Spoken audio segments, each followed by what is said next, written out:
বুদ্ধবাবুর প্রয়াণের খবর পেয়ে স্তম্ভিত হয়ে গিয়েছিলেন মুখ্যমন্ত্রী মমতা বন্দ্যোপাধ্যায়। এমনকি অসাবধানবশত হাতও কেটে গিয়েছে তার, অনেকটা কেটে গেলে গল গল করে রক্ত পর্যন্ত বেরিয়েছে।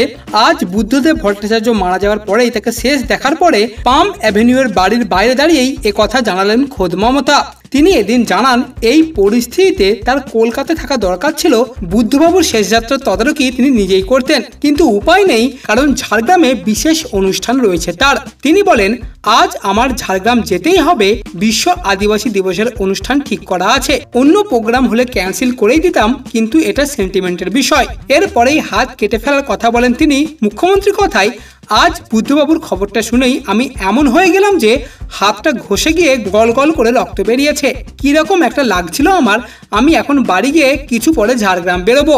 আমি সবাইকে নির্দেশ দিয়ে দিয়েছি, বুদ্ধবাবুর শেষ যাত্রা যাতে কোনো রকমের অসুবিধা না হয়, সমস্ত রকমের ব্যবস্থা যাতে করা হয়। পাশাপাশি আবার মুখ্যমন্ত্রী মমতা বন্দ্যোপাধ্যায় এও বলেন, আমার এবং বুদ্ধবাবুর ব্যক্তিগত অনেক কথাই আছে, সেসব বলার দিন নয়। আজ পরিবারের পাশে দাঁড়ানোর দিন। দল হারিয়েছে তাদের নেতাকে। আমি অন্য দল করলেও ওর দলের প্রতি সমবেদনা রয়েছে। মতাদর্শগত বিরোধ যতই থাকুক না কেন, দেশে বা রাজ্যে যখনই কোনো ঘটনা ঘটেছে, আমি রাজনীতির ঊর্ধ্বে গিয়ে শান্তি রক্ষার কথাই বলেছি।